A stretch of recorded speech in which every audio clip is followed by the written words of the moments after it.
आपका R K Himachal news में। मैं हूं रमन राणा आपके साथ। रणजीत सिंह बख्शी जन कल्याण सभा के अंतर्गत हमारे बड़े भाई समाज सेवी अखिल बख्शी जी ने 26 पंचायतें जो हैं लगभग लाइब्रेरी के तहत पूरी कर ली हैं।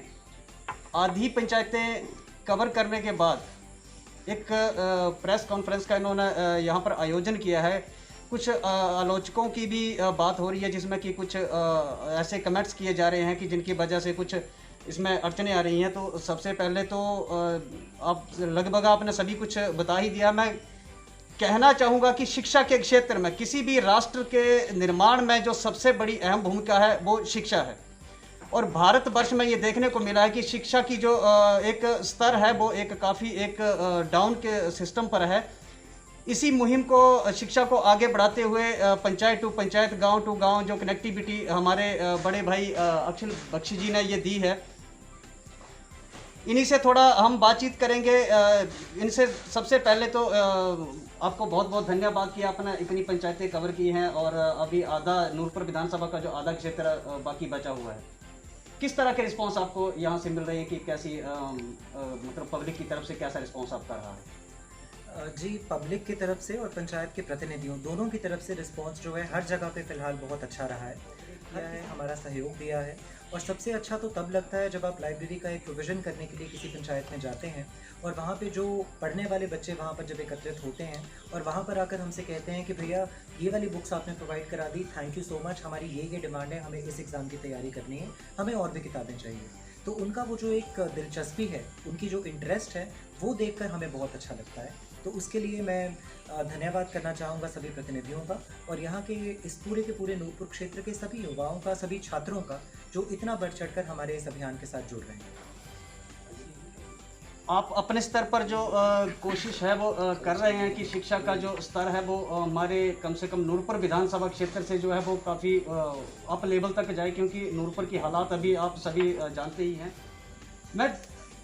चाहूँगा कि आप अपने दर्शकों को एक बार, जैसे आप अभी आपने प्रेस कॉन्फ्रेंस में भी बताया है कि इसका जो आपका इनकम का सोर्सेज है जिसकी वजह से आपको कुछ आलोचनाओं का भी सामना करना पड़ रहा है, थोड़ा सा इसमें क्लेरिफाई कर दें ताकि कोई मतलब किसी के मन में कोई ऐसा क्वेश्चन ही ना रहे।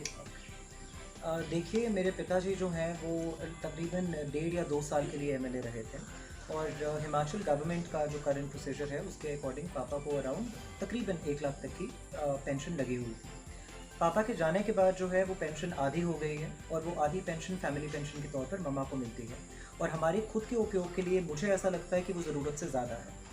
पापा का हमेशा ये मानना था कि उस पेंशन का उपयोग लोगों में ही कर दिया जाए, क्योंकि लोगों ने उन्हें बनाया था और वो लोगों में ही इस पैसे को वापस देना चाहते थे। क्योंकि ये पेंशन का पैसा सरकारी पैसा नहीं है, सरकारी कुछ नहीं होता, वो जो भी पैसा है वो मेरा और आपका पैसा है, इसलिए हम जनता पर ही लगा रहे हैं, तो उसमें कोई बहुत बड़ी बात नहीं है। तो हमारा प्राइमरी सोर्स ऑफ फंडिंग जो है वो उनकी राजनीतिक पेंशन है। इसके अलावा मेरे बहुत सारे ऐसे दोस्त हैं जो, कई दोस्त इन सर्विस हैं, कई लोग आपके सामने बैठे हैं जैसे आकाश शर्मा है, राहुल महाजन है, अंकित वर्मा है, ये लोग भी टाइम टू टाइम मेरी मदद करते रहते हैं फाइनेंशियली एंड अदरवाइज। और बहुत सारे मेरे ऐसे मित्र हैं जो इस क्षेत्र से बाहर सिचुएटेड हैं, जो सोशल मीडिया पर हमारा काम देखकर हमारे साथ जुड़े हैं और हमारी मदद कर रहे हैं।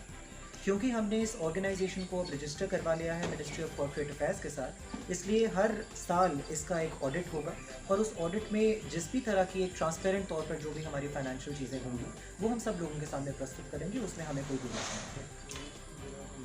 नूरपुर के बाद अगर आप देखें तो डिस्ट्रिक्ट कांगड़ा के लेवल तक या हिमाचल के लेवल तक आपका किस तरह का विचार है कि शिक्षा के स्तर को आप किस तरह से आगे, जो हमारे हिमाचल के जो कुछ गरीब तबके के बच्चे हैं जो पैसे के अभाव में ज़्यादा शिक्षा ग्रहण नहीं कर पाते हैं, तो क्या आप नूरपुर को कवर करने के बाद आगे भी बढ़ने का विचार है इस तरह का कुछ? या देखिए, फ़िलहाल जो हमारे रिसोर्सेज हैं, जैसा मैंने आपको बताया, वो हमें सिर्फ इतना अलाउ करते हैं कि हम लोग नूरपुर के एरिया में बढ़िया तरीके से इस चीज़ का संचालन कर पाएँ।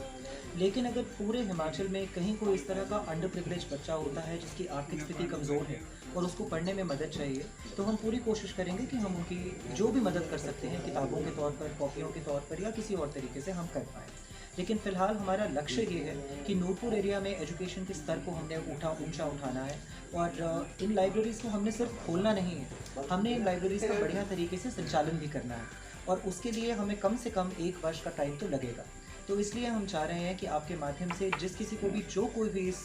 लाइब्रेरी में कोई कमी दिखती है वो हमें ज़रूर बताएं, ताकि हम उन कमियों को दूर कर पाएँ। इन लाइब्रेरीज़ में हम फ़िलहाल तो जैसे फॉर एग्जांपल 10 या 20 किताबें दे रहे हैं, लेकिन धीरे धीरे हम किताबों की क्वांटिटी को बढ़ा पाएँ, ज़्यादा से ज़्यादा लोगों को अपने साथ जोड़ सकें और एक एजुकेशन को एक मूवमेंट, एक रेवोल्यूशन के तौर पर यहाँ बना पाएँ, ताकि हर व्यक्ति जो भी अपनी लाइफ में डिसीजन लेना चाहता है वो अपने खुद के दिमाग से ले, किसी के बोलने में आके या किसी के बहकावे में आके ना। तो ये थे हमारे साथ रणजीत सिंह बख्शी कल्याण सभा के अखिल बख्शी जी, और आप देख रहे हैं आरके हिमाचल न्यूज़। लगातार कमेंट्स करें, शेयर करें और कमेंट्स में हमसे ज़रूर ये बताएं कि ये जो इनका जो ये एक शिक्षा का मिशन है कि नूरपुर के क्षेत्र में जो युवाओं को, मैं कहूँगा कि इनको जिनको आगे उठाने की एक बात की जा रही है, सभी मिलकर सहयोग करें, एक दूसरे के साथ शेयर करें और जहाँ भी आपको कहीं दिक्कत लगती है संपर्क जरूर करें। धन्यवाद। जय हिंद, वंदे मातरम।